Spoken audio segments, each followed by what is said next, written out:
Bismillahirrahmanirrahim.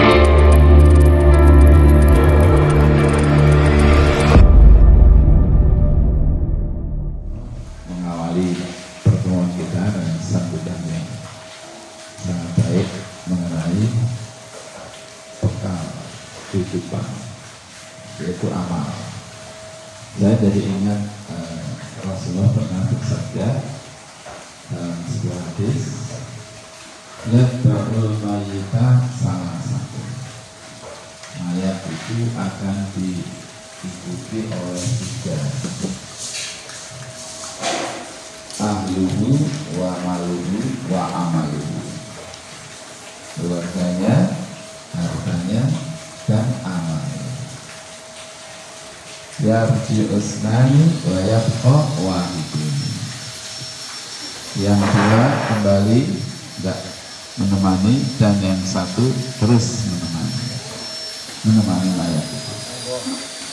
Yarji'u ahluhu wa maluhu wa yabqa amaluhu, keluarganya dan hartanya kembali, dan amalnya yabqa tetap menemani. Jadi Bapak Ibu sekalian, kita pasti akan meninggal dunia, bukan karena memang sudah ada dalil atau nasnya yang jelas dalam Quran yang pasti kita yakini, tapi memang faktanya banyak orang meninggal. Kemarin tetangga kami juga baru saja meninggal hari Kamis, umurnya 57 tahun. Jadi ada yang meninggal sebelum 60 tahun, ada yang meninggal di atas 60 tahun. Mana dalil Al-Qur'annya banyak, antara lain surah Ali Imran ayat 185 yang berbunyi kullu nafsin dha'iqatul maut wa innama tuwaffawna ujurakum yaumal qiyamah. Faman zuhziha 'anil nari wa udkhilal jannata faqad faz wa mal hayatud dunya illa mata'ul ghurur. Yang artinya setiap yang bernyawa seperti manusia akan merasakan halamu akan diberikan sempurna pada hari kiamat. Barang siapa yang dijauhkan dari neraka dan dimasukkan ke dalam surga, sungguh dia telah meraih kemenangan. Dan tidaklah kehidupan dunia itu melainkan kesenangan yang menyeluruh atau kesenangan palsu. Maka pasti kita juga akan meninggalkan dunia ini. Kita disebut meninggal dunia, tapi sebenarnya kita meninggalkan dunia. Itu berbeda, karena sebenarnya kita tidak mati. Kalau untuk ukuran atau pandangan dunia sudah dinyatakan mati. Keluarga kita menerima bukti surat keterangan kematian, kita tidak, karena kita belum mati. Cuma keluarga membutuhkan itu surat kematian itu. Lalu kita hidup di alam yang lain, itu pasti, yaitu di alam yang namanya alam barzakh atau alam kubur. Ya, kubur itu merasakan kenikmatan sebagaimana alam dunia, juga merasakan penderitaan yang menentukan amalnya tadi. Kalau di dunia amalnya baik itu maksudnya dia taat pada Allah, taat pada Rasulullah, kemudian berbuat baik kepada sesama makhluk Allah. Sesama makhluk Allah itu bukan berarti berbuat baik pada iblis, pada setan, bukan ya. Ini juga makhluk Allah. tapi kepada manusia, kepada hewan-hewan peliharaan, terutama juga pada tanaman dan sebagainya, termasuk kepada air, ya, kepada sungai, laut, kepada udara. Kita tidak boleh mengotori udara dengan membakar sampah. Tidak boleh itu. Membakar sampah dalam perspektif udara itu mengotori udara dan bisa merugikan penghuni bumi.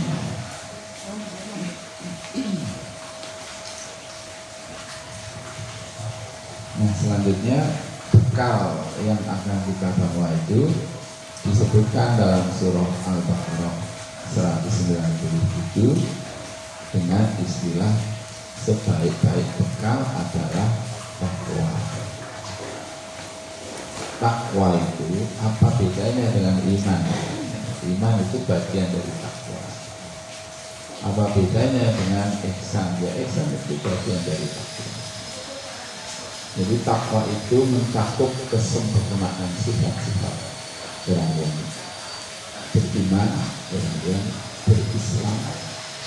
Itu sempurnanya adalah takwa. Apakah setiap orang bisa meraih takwa?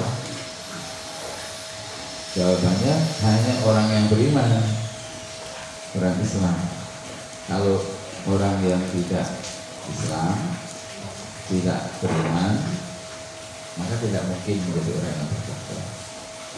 Lalu menjadi apa mereka? Ya, menjadi orang yang kafir. Dan orang yang kafir itu juga sudah disiapkan oleh Allah tempat tinggalnya nanti, yaitu di neraka, sebagaimana disebut di dalam surah Al-Imran ayat 132, ayat 131-32. Wattaqun narol mati uiddat lil kafirin, dan takutlah kamu akan neraka yang disediakan bagi orang yang kafir. Maka taatilah Allah dan Rasul agar mendapat rahmatnya, tidak dimasukkan ke dalam golongan kafir, dimasukkan ke dalam golongan kafir. Lalu diteruskan wasari'u ila maghfiratin min rabbikum. Itu yang biasa kita sampaikan ya dengan pengajian samalan. Bersegeralah kalian untuk mendapatkan ampun. Jadi bertobatlah. Kalau sekarang belum taat kepada Allah, masih belum Islam, maka segeralah bertobat masuk Islam. Nah, di antara ketaatan kita kepada Allah SWT yaitu meneladani sunnah Rasulullah SAW, yang antara lain juga meneruskan sunnahnya Nabi Ibrahim istilah kurban. Jadi Bapak Ibu perkenankan pada kesempatan siang hari ini saya akan mereview, murojaah atau mengulang mengenai fikih kurban. Di kurban ini bahasa Arab ada dalam Quran, disebutkan dalam surah Al-Maidah ayat 27. Watlu alaihim naba'a bnai adama bil haqq idh qarraba qurbanan fatuqubila min ahadihima wa lam yutaqabbal minal akhar qala la aqilanna qala innama yataqabbalullahu minal muttaqin. Dan ceritakanlah atau kisahkanlah ya Muhammad mengenai dua putra Adam.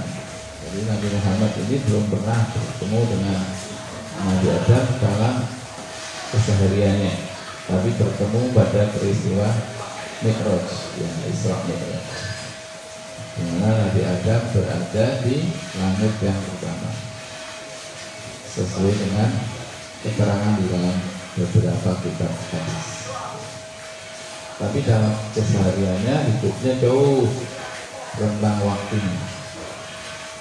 Mungkin bisa kurang lebih 6.000 sampai 7.000 tahun. Jadi Nabi Adam ini oleh Allah menyuruh Rasulullah bercerita tentang dua anaknya Nabi Adam. Dari mana mengetahui dua putranya? Ya dari Allah.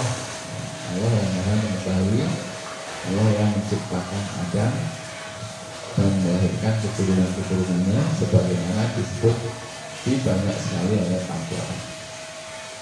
Antara lain dalam surah An-Nisa ayat 1, dalam surah Al-Baqarah ayat 13, itu maksudnya adalah Adam. Ya ayyuhan nasu taqu rabbakumul ladzi khalaqakum min nafsin wahidah, itu maksudnya Adam. Wa khalaqa minha zawjaha, lalu Allah menciptakan darinya pasangannya atau istrinya yaitu Hawa.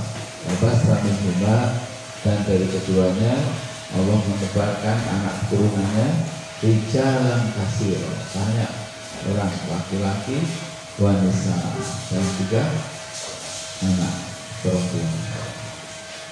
Atau dalam surah Al-Hujurat ayat 13, ya ayyuhan nasu inna khalaqnakum min dzakari wa unsa. Dzakarin itu di sini ada, wa unsa Hawa. Wa ja'alnakum syu'uban wa qabaila lita'arafu, dan kami jadikan kalian berbangsa-bangsa, bersuku-suku. Ini anak turunnya Adam dan Hawa. Lita'arafu, agar saling mengenal. Nah, kemudian ayat berikutnya, kisahkanlah wahai Muhammad kepada mereka kaummu dua putra Adam.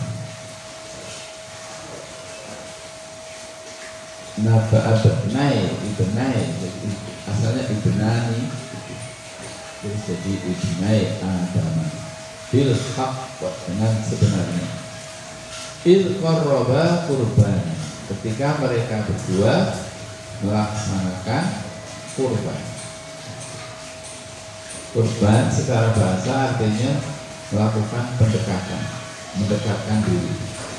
Tapi yang dimaksud adalah mendekatkan diri kepada Allah dengan merelakan sesuatu yang berharga, diserahkan kepada Allah. Dalam hal ini putra Adam disebutkan dalam tafsir Ibnu Katsir, namanya Qabil dan Habil. Lalu diterangkan mengapa mereka disuruh untuk berkorban, untuk menguji di antara keduanya mana yang lebih baik. Dan yang lebih baik itu sepantasnya mendapatkan istri atau pasangan yang sudah dipilihkan oleh ayah mereka, yaitu Adam. Jadi ada kisahnya. Jadi Nabi Adam dengan Hawa itu punya anak 4. Dan setiap lahir, Hawa itu setiap melahirkan, atau Siti Hawa setiap melahirkan itu kembar, seperti nanti cucunya Pak Agus itu kembar. Cuma kembarnya itu selalu laki-laki dan perempuan, sebanyak 20 kali melahirkan. Lalu karena tidak ada orang lain, ya, hanya dari keluarga mereka, maka kemudian Adam memutuskan dipasangkanlah anaknya itu dengan bersilang. Jadi saudara kembarnya Qabil dinikahkan. Nah, Qabil ini dinikahkan dengan kembarannya Habil. Lalu kembarannya Habil perempuan dinikahkan dengan Qabil, gitu ya. Pokoknya bersilang gitu. Nah, ada pun namanya nggak saya perhatikan untuk saya hafalkan namanya. Menurut saya udah sampai namanya barang itu, jadi namanya siapa, tanggal lahirnya. Tidak suka lahirnya, nggak terlalu kesana. Pokoknya sudah disebut nama Qabil Habil saja sudah luar biasa. Iya kan? Karena di Quran tidak ada, di hadis tidak ada. Apalagi sampai anak-anaknya, karena namanya Ikrimah. Jadi seperti nama ya. Lagi siapa itu? Pengacara itu. Pengacara. Tapi kalau nggak tahu nggak apa-apa. Pengacara itu. Istri itu nama istrinya itu. Qabil. Kalau nggak nyambung nggak apa. Nah, jadi kemudian Qabil ini rupanya tidak mau menerima putusan dari ayahnya. Merasa bahwa pilihan ayahnya itu nggak cocok bagi dia. Lalu dia kemudian ingin mendapatkan saudara kembarnya sendiri yang dianggapnya lebih cantik atau lebih menarik. Mana yang itu lebih cantik tapi nggak menarik, yang menarik lebih cantik.